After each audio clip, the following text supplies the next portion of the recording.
在旧社会的大家族中，长期以来都存在着一夫一妻多妾制的陋习。在这种丑陋的制度下，不论是妻还是妾，随时都可能成为后宅争斗的牺牲品。不管是多么纯洁善良的女人，为了能在家族里存活下来，都会逐渐扭曲、变形。但是，却有一个女人例外，她受尽不公、污蔑和屈辱，却始终坚守良心，寻找真爱，用自己的方式在这种制度里存活，并开始反抗不公的命运。老太太，你懂不懂规矩？一个三姨太竟敢走在我大太太的前面！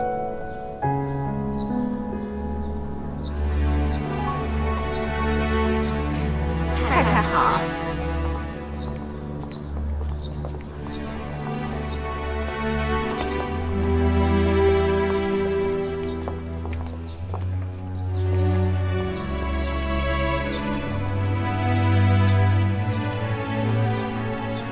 你们都来了，给娘请安。给老太太请安。都是自家人，不用多礼，都坐下吧。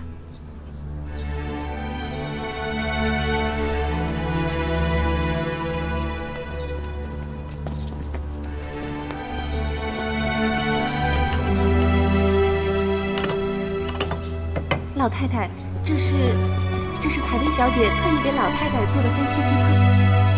真不懂规矩，谁的东西也敢往老太太面前端吗？快下去！崔妈妈，既然已经端上来了，就分给大家吃吧。是，赶快下去分吧。你们也吃点点心吧。哎呦，还是老太太您最会关心人了。这远近都说啊，老太太您长了一副菩萨的面庞，只要瞧上几眼，就能心想事成呢。就你嘴甜，连树上的鸟都能被你哄下来。哦，对了，明月的风寒好些了没有？好些了，就是怕过了病期给老太太，所以今天早上就没带过来。我出门的时候啊，明月还嚷嚷着要来看奶奶呢。哎呦，好，好，好，孝顺，真孝顺。哎，要是林东还在的话，你说吧，这好好的一对龙凤胎，就只剩下一个了。想想都让人难过呀。是冬儿没有福分。听说娘这几晚都睡不安稳，可有请大夫来瞧过？没什么好看的，都是些老毛病。回太太，昨儿老太太又梦到大少爷了。千峰5年前出门做生意碰到匪盗，一去就再没有回来。虽说是骨灰已经运回来了，可是在我心里总想着，他好像随时都在我身边似的。由思成疾，老太太可要顾念着自己的身体。你也不要净操心我，要多关心关心自己。子嗣对一个女人来说是非常重要的。你嫁到我们白家都已经5年了，前阵子给你请大夫看了，有没有消息啊？你怎么了？回老太太的话，三姨太这段时间胃口都不好，动不动就呕吐犯晕，还嗜酸，平日里喜欢的东西最近都不怎么碰了。妹妹是不是有喜了？这个月的月事来了没？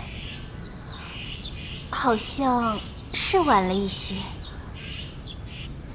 哎呀，有喜了，一定是有喜了。崔妈妈，快去请大夫来瞧瞧。是。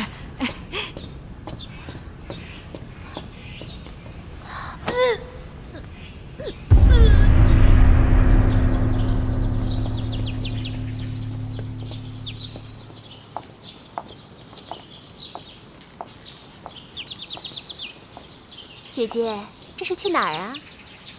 三姨太，你好大胆子，见到太太竟然不下轿！姐姐，真的对不起，我本来是想下轿的，可大夫说我这一胎怀得不太稳，要小心谨慎才是。这上上下下，万一一个不小心伤了白家的子嗣，可就是妹妹的罪过了。所以还请姐姐恕妹妹礼数不周全，毕竟子嗣才是最重要的，是不是啊？妹妹说的是，既是如此，妹妹可要好好保重才是。姐姐放心，老太太和二爷都很看重我腹中的孩子，不但每天请大夫给我把脉，而且还开各种补品给我吃。现在啊，我一闻到那股味道都反胃呢。妹妹可不要任性，既然知道二爷看重孩子，就要好好调养才是。大夫都说这一胎怀得不稳，何苦还出来闲逛？万一孩子有个好歹，你又如何同二爷和老太太交代？姐姐教训的是，还不快走，乔欣。是，走。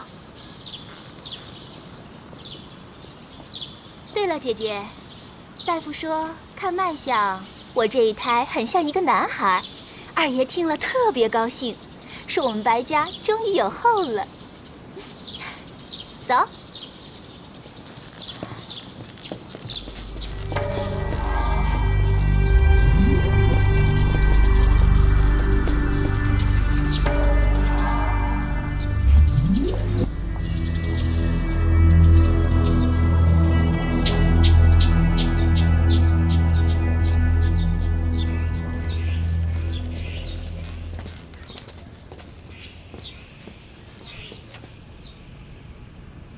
三姨太，巧心就不明白了。问大夫胎儿是男是女的时候，大夫不是说还不好确定吗？笨呢你！我是故意这么说的，就是要气死他。谁让他老是仗着太太的身份在我面前作威作福啊？现在我先他一步怀上孩子，没准还能生下白家的长子，继承白家的产业，还不让我出这口气呀？等我真的生下白家的长子，看我怎么收拾他！大太太又怎样？这生不出儿子，就算是正室也没用。太太，二爷今晚去哪儿了？二爷去了三姨太。又是那个贱人！仗着有了身孕，不但想方设法地霸着二爷，还敢在我面前张狂！太太，太太，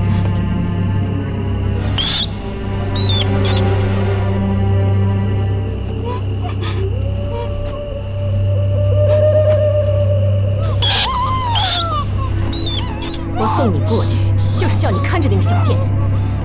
可你连她怀孕了都不知道，你说你该不该罚？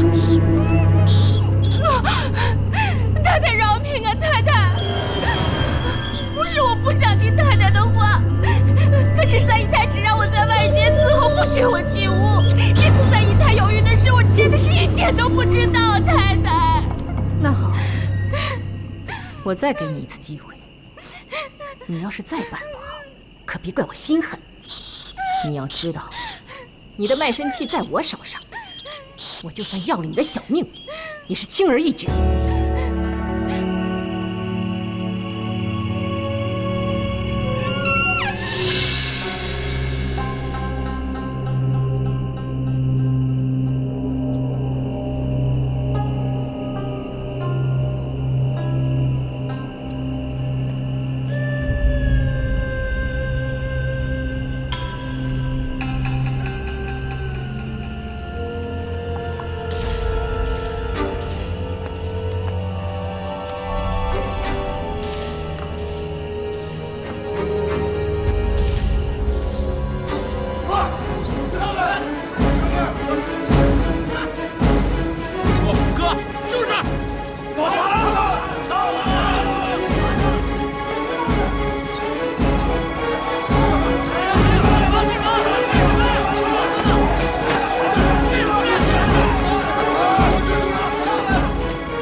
白家卖假药害我爹，我来讨个公道。对，讨公道，讨公道，来讨公道了。我们白家百年老店，怎么可能卖假药？来，睁开你的眼睛看看，来看看，睁开你的眼睛看看。人都要死了，你们还不承认是吧？来，给我砸了他的店！砸了他的店！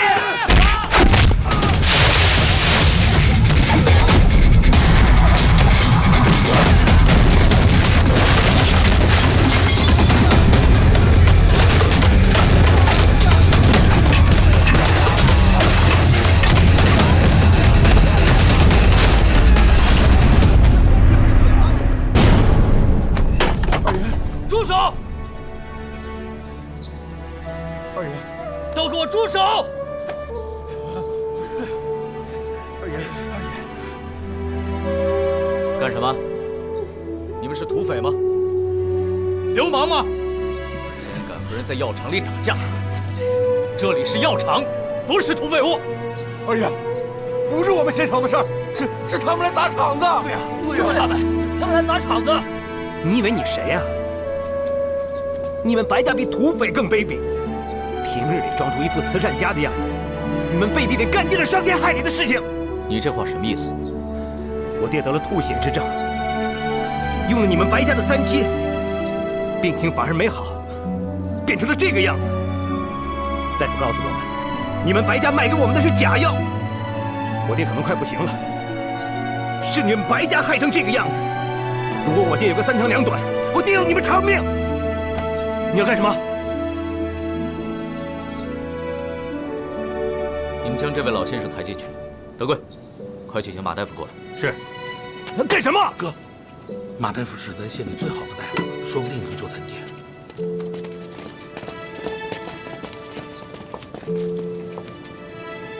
我们白家药厂世代传承，在这里不是1天2天了。如果真的是我们白家的失误，令尊的病，我们白家一力承担。兄台的损失，我们白家也会尽数补偿。好，二爷，老先生定的药材，便是这3人经手的。是他，这些，便是掺了假的3期。现在我给你们一次机会，若能主动招认且有悔改之心的，我会考虑从轻处罚。二爷。不关我的事儿，二爷，真的不关我的事儿啊！以为死不承认我就没办法了是吧？德贵，拿白醋来。现在，把手给我放进去。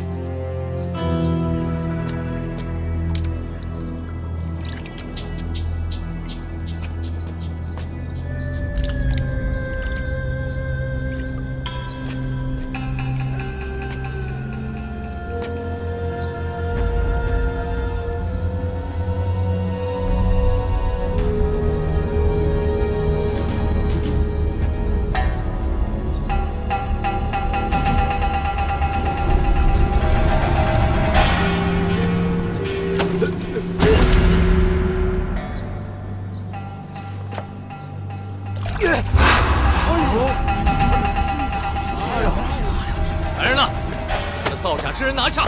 不是我，不是我买的假药，二爷！还敢狡辩？你的手就是最好的证据。能在我们白家众人眼皮子底下贩卖假药，定是有着极为高超的造假本事。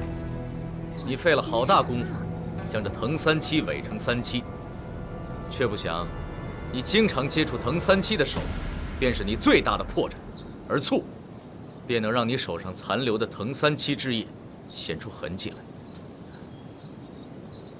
你还有什么话好说？二爷饶我这一次吧。白家家训是什么？若有倒卖假药、害人性命者，必断其指，逐出药厂，永不录用。二爷，求你饶我一次吧，饶我一次吧，二爷。你为了私利，求你饶我一次吧，差点害死一条人命。你给我一个理由让我饶了你。求求你饶了我一次，求求你饶了我一次，二爷。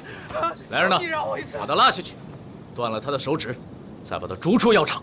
是，二爷，走，不要，二爷，饶我一次吧，二爷，饶我一次吧。我再说一次，白家家训，若有倒卖假药害人性命者，必断其指，逐出药厂，永不录用。若有人敢以身试法，这就是下场。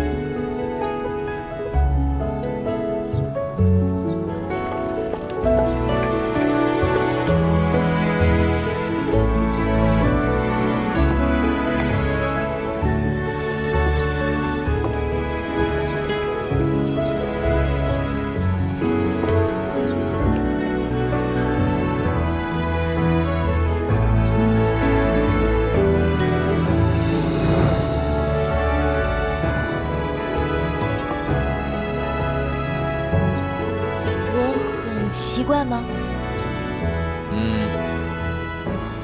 有点。没见过谁穿个旗袍像你这么紧张的。肯定是你出的主意，不然我爹才不会带这个给我呢。对了，钱生，恭喜你啊，又当爹了。谢谢。现在整个白家也只有你和我娘还叫我钱生了。对了，老太太最近身体好吗？最近失眠多梦，脸色不大好。失眠多梦？因为大哥的事，我娘一直埋怨你，难为你还记挂着她。我能理解她，虽然她一直都不喜欢我，但她毕竟是钱枫的娘。现在钱枫不在了，我要替钱枫向她尽孝。有时候我还真羡慕我大哥。啊，二爷，黄管事有事找你。你爹找我，定是药厂有要紧的事。那你快去吧。他呀，一直就是这样较真儿的性格，跟了你爹这么多年，一直都没有变。哎，对了，你顺便呢提醒我爹吃药啊，他最近身子不好，我怎么劝他都不听，你说的话就不一样了。知道了，每次都使唤我。怎么了？有个东西。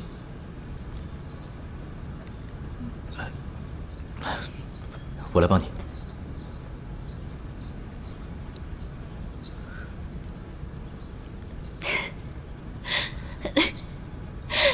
你刚才的样子好傻呀！我要是不告诉你，你看起来更傻。生气啦？没有啊。那我说几句好听的话，巴结巴结你。好啊。咱们全镇呢，谁不知道白家二爷长得帅，人又好，忠肝义胆又侠义心肠，乐善好施，诚实守信，接着编，玉树临一点风，都不好听。风流倜傥。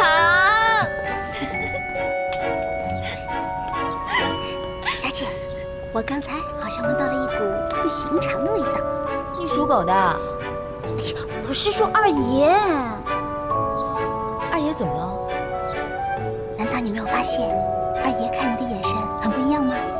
翠萍，你不要乱说话啊！钱生可是钱枫的弟弟，虽然我们从小是一起长大的，但是我们的关系就像兄妹，像朋友，绝不是你想的那样。你现在这么乱说话，被别人听到了怎么办？是，你是差点嫁给了大爷，差点成了二爷的嫂子。可是，大爷不都已经死了吗？走。只有和采薇小姐在一起的时候，二爷才会恢复本性，其余的时候都是一副很老成的样子。胡说什么呀？二爷，不是我说，大爷都已经走了5年了，采薇小姐也一直未嫁。既然你心里有她，为什么不把她纳进门来？哎，只要你一句话，相信黄管事一定不会拒绝的。到时候你们俩就可以朝夕相处，再也不用受这相思之苦。这世上还有什么比有情人终成眷属更让人开心的事儿？有情人终成眷属，的确是让人向往。可是在这里，不是指我和采薇，是大哥和采薇。可是大爷都……啊，对了，把林老板送来的燕窝给采薇拿一些过去。这不是给太太的吗？让你送就送，哪那么多废话？哦，50斤的上等三七，到了客人手上，竟有5成成了这种劣等的三七。不知马老板对此事有何看法？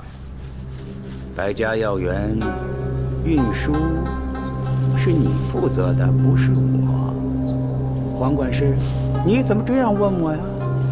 负责这事的人可是您介绍过来的，况且这里面有您的签字，马老板岂能是1、2句话就能撇清的？可能这人弄虚作假，两方蒙骗。你放心，这事情我会查得清清楚楚，给你个完美的交代。二爷，我们白家世代种植三七，经过这么多年的苦心经营，才拥有了南方最大也是产量最高的三七种植园，成为资本最为雄厚的药材商。信誉2字对我们来说是何等的重要！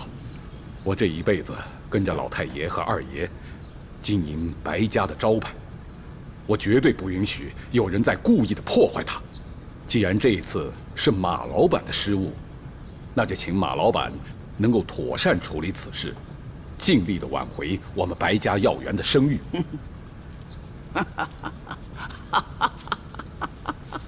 你忘记了，我是白家药园的大股东啊！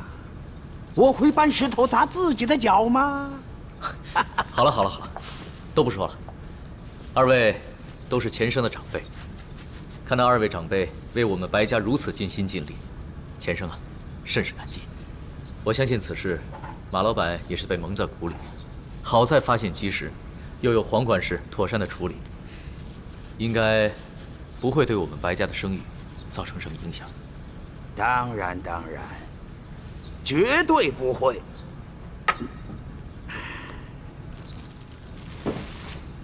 贤婿啊，我先走了。好，岳父大人，您慢走。爹，二爷，黄管事，女儿，你来了。父方是否来的不是时候，打扰了各位？你来的刚刚好。我和前生已经谈完了。女儿啊，你现在是白家的当家太太，好好的照顾夫君，好好的照顾老太太，啊？女儿知道了。爹，我送你。不，叫你好好的照顾夫君嘛。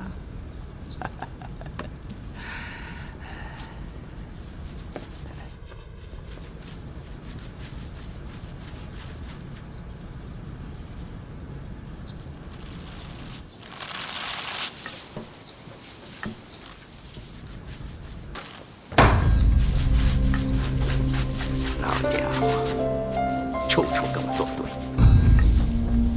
我会让你知道厉害的。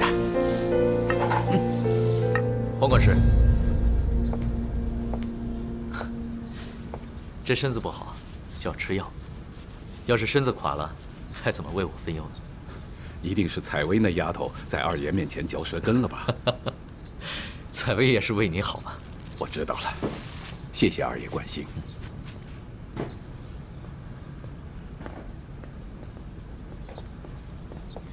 我听说你早上没什么胃口，我特意让厨房炖了些你爱喝的香菇鸡汤。好，辛苦你了。我是二爷的妻子，服侍二爷是分内的事。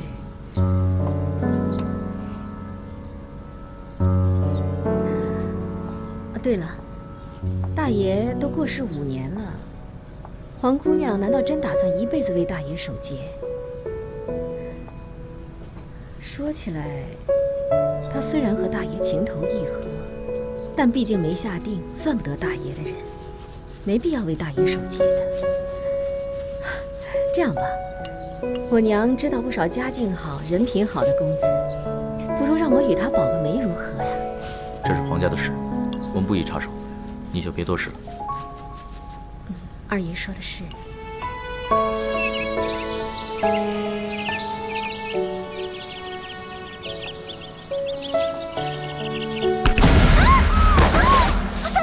三姨太，你怎么了？三姨太，你没事吧？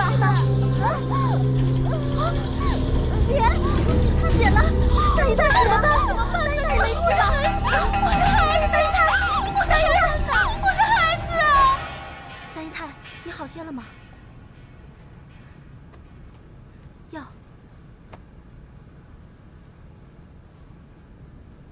水。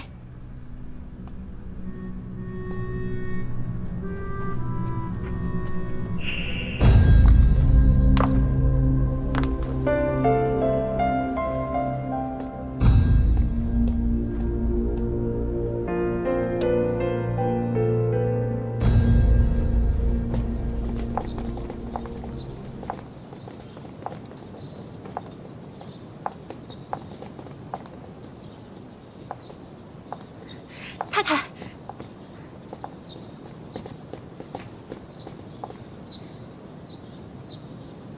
太太，成了。刚刚三姨太，太太放心，那双有问题的鞋子我已经毁了。这件事情谁都查不出来。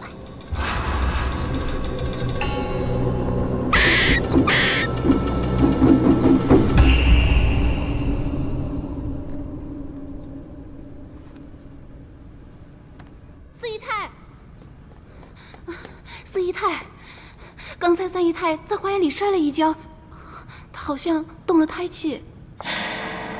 什么？秋林妹妹动胎气？是啊，孩子能不能保住都不知道。她也太不小心了，这能怀上孩子是多大的福气啊！我本来还说给她的孩子做套衣服呢，现在只能祈求菩萨保佑她的孩子平安无事了。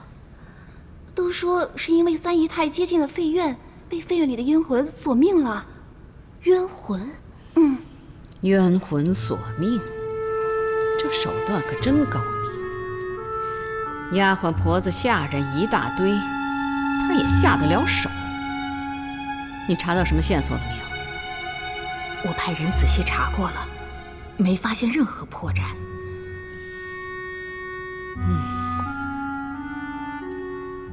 说的也对，他既然敢做，就不会留下任何把柄。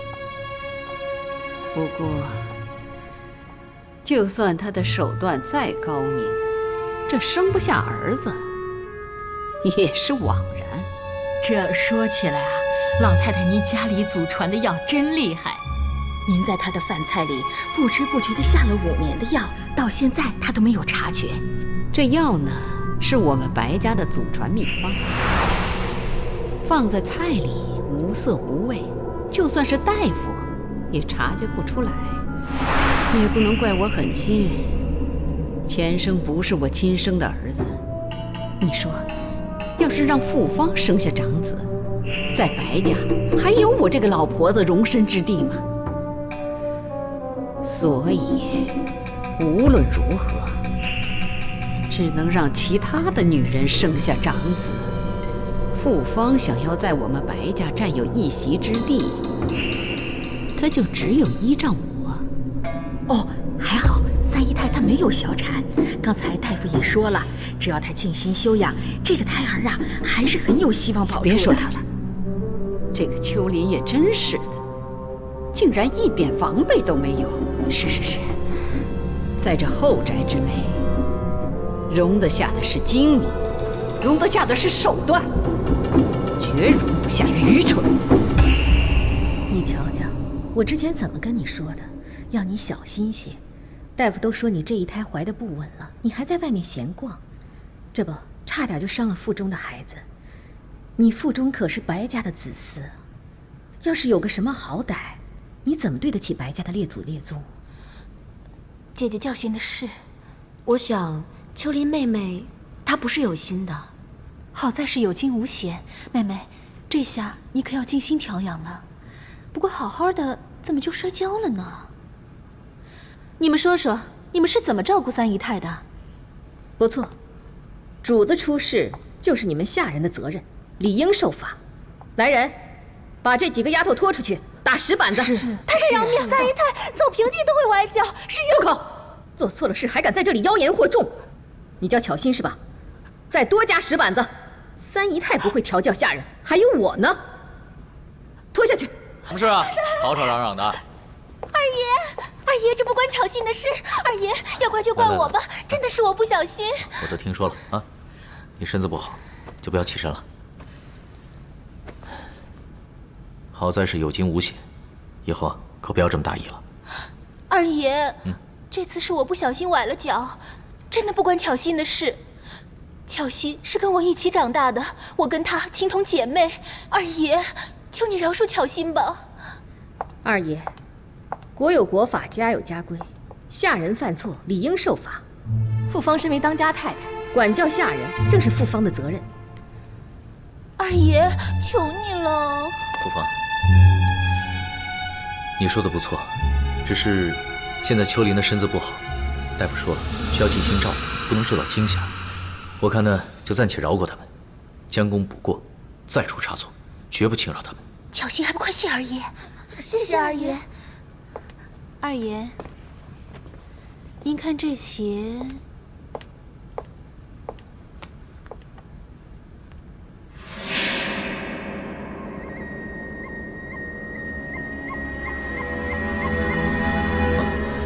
这鞋子倒是干净的很呢。三姨太就是穿这双鞋在园子里边摔倒的。回二爷，我们三姨太爱干净，每次从外面回来，我们都会将她的鞋底擦干净的。你们既是如此仔细，那以后要更加小心照顾三姨太才好。是。这次差点让梅香看出破绽。好在青红反应快，二爷也信任太太，没有怀疑什么。这么看来，青红不能留下，找个由头把她赶走。是。娘，上海那边又出了新的旗袍款式，料子比原先的更加鲜艳挺阔。儿子已经吩咐下人多做了几套，回头叫让人给娘送过来。哎，这么鲜艳的旗袍，不是折煞我这个老太太了吗？嗨，娘，要不是二爷说现在外面做生意讲究体面，讲究新潮，我怎么可能敢穿呢？这是二爷对老太太的一片孝心。老太太，您请用茶。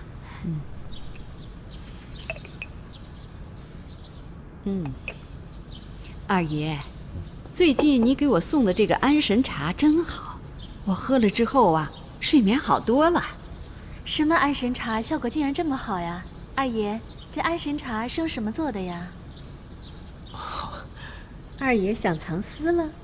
哈，倒不是我想藏私，只是这安神茶具体是怎么做的，我是真不知道。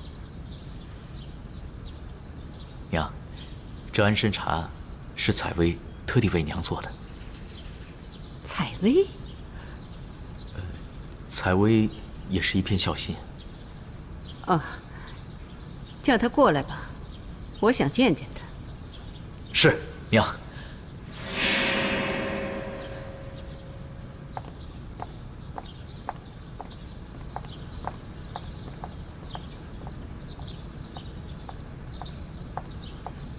给老太太请安。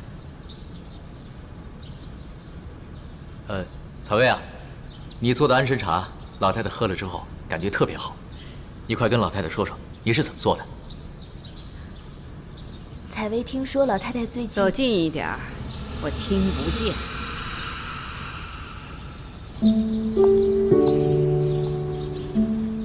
我听说老太太最近被噩梦惊扰，夜不能寐，所以做了这安神茶给老太太。这安神茶是用三七花、绞股蓝、绿茶、甘草制成，可以清热解毒、安神静气。娘，娘，要不是因为你，钱枫不会因为跟我赌气而离家出走，最后孤零零地客死他乡。我连他最后一面都没有见到，都是因为你。我不要看到你，你给我出去，滚出去！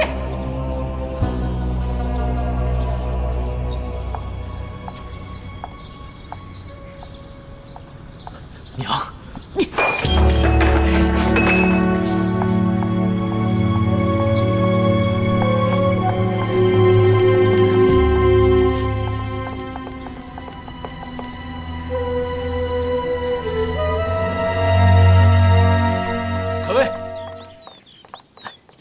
采薇，对不起，都是我不好，我没想到娘会这样。我知道你是为我好，钱枫的死，老太太是最伤心的，她能有这样的反应也很正常。你放心吧，我没事。其实这件事情又怎么能怪你呢？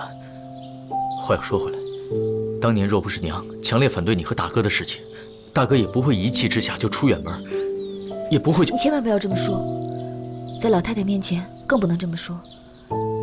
虽然你不是老太太亲生的，但是我看得出来，你已经把她当成亲娘一样。不要因为我的事情伤了你们的情分。我真不明白，娘怎么就看不到你的好呢？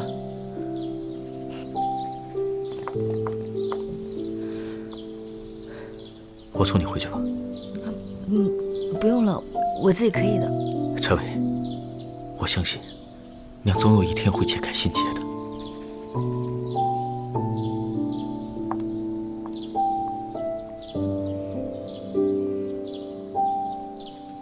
没想到二爷还一直记挂着采薇姑娘。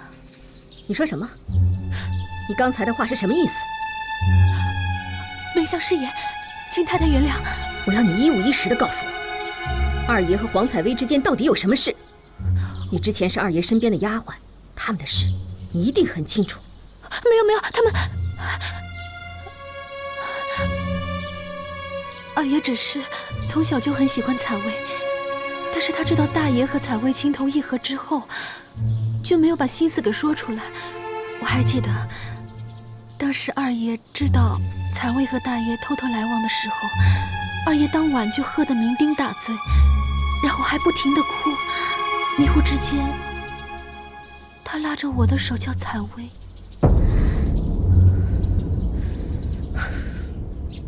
这些花真漂亮，个个都是好孩子。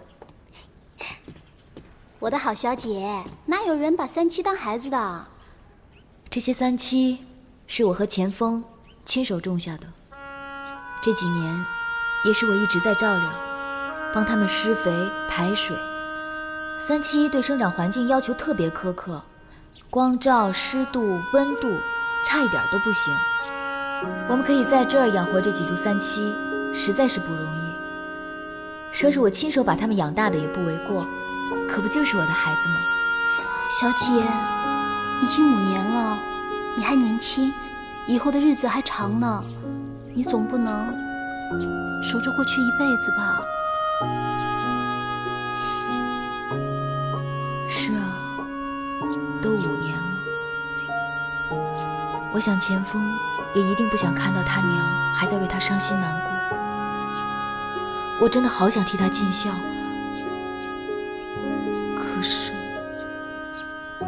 可是我却总也做不好。太太别担心，就算二爷喜欢采薇小姐，那也是原来的事了。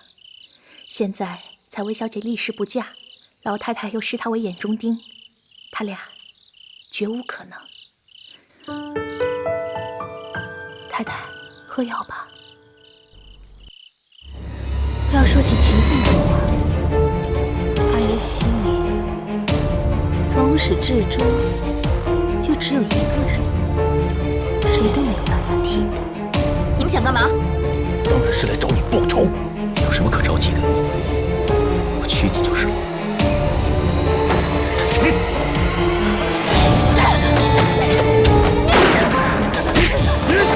三位，别动！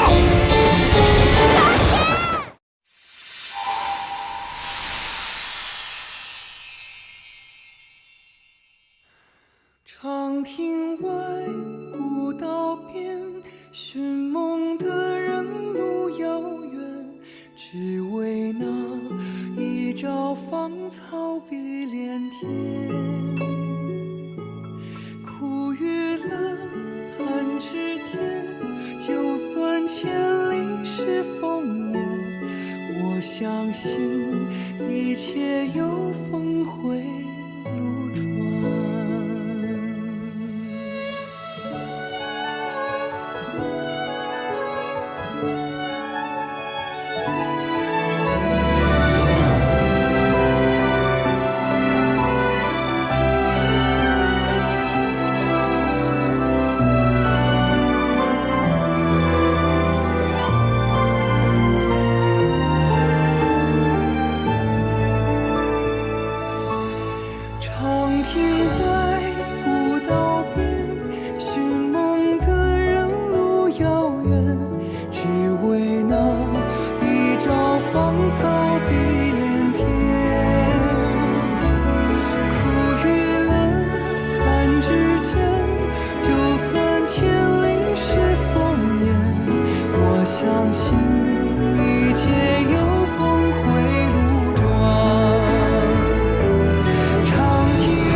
信一切有峰回路转。